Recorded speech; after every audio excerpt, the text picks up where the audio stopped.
FBI agents turn on Comey unanimously. They all wanted a grand jury for Hillary. You've been hearing about it for weeks. Investigators under Comey have been angry with the outcome of the investigation. And you've been scratching your head since James Comey came out and declared Hillary negligent in the email scandal, but now charges were to be filed. However, no one ever thought they would come out in public and tell the truth of what went on behind the scenes of the investigation. Well, they're talking now, and it doesn't look good for Comey, and let's hope the snowball rolls over Hillary. Fox News.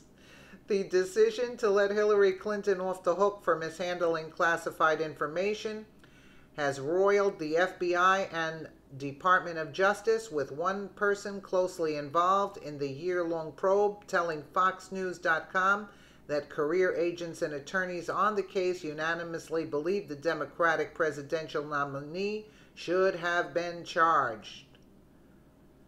The source who spoke to FoxNews.com on the condition of anonymity said FBI Director James Comey dramatic July 5th announcement that he would not recommend to the Attorney General's office that the former Secretary of State be charged left members of the investigation team dismayed and disgusted.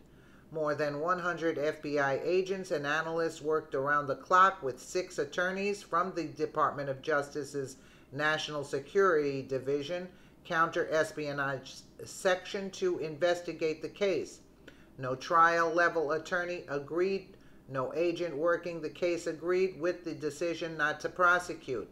It was a top-down decision, said the source, whose identity and role in the case has been verified by FoxNews.com.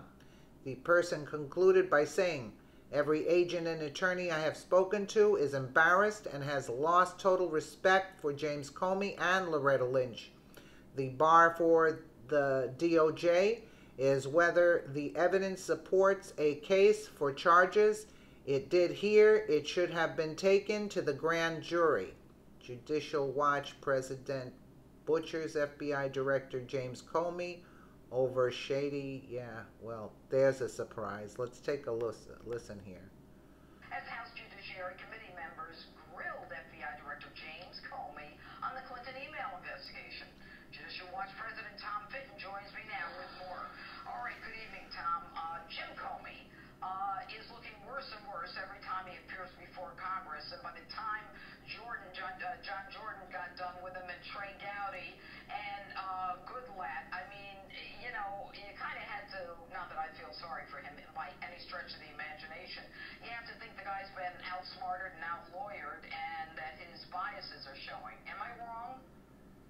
Yeah, I think he was playing defense counsel for the Clinton camp on the email matter, and that's why the Republicans tore into him. You know, the way they handled this investigation and his explaining away the destruction of emails after Congress subpoenaed them, and, you know, who cares whether Cheryl Mills, Clinton's top aide, was the target of an investigation and allowed to sit in on her interview, Mrs. Clinton's interview? Who cares if she was given immunity to turn over a laptop? And who cares if all that information on a laptop could be used against her? Who cares about any of that? But those are crimes. Those are felonies. I mean, and you know, a local prosecutor could charge based upon the evidence that we've seen in these released emails that come out Friday, in these Friday afternoon dumps. I mean, it is really disappointing. And in my open, I talked about, you know, I hate to say it, but I think the FBI has been shamed as a result of this politicization of the FBI. But I want to talk... You know, just quickly, they're either the Keystone Cops or they're political. They're not the Keystone Cops. They're not the Keystone Cops. So that means they're political. And there you have it. Well, let us know what you think in the comments below. Thank you for watching.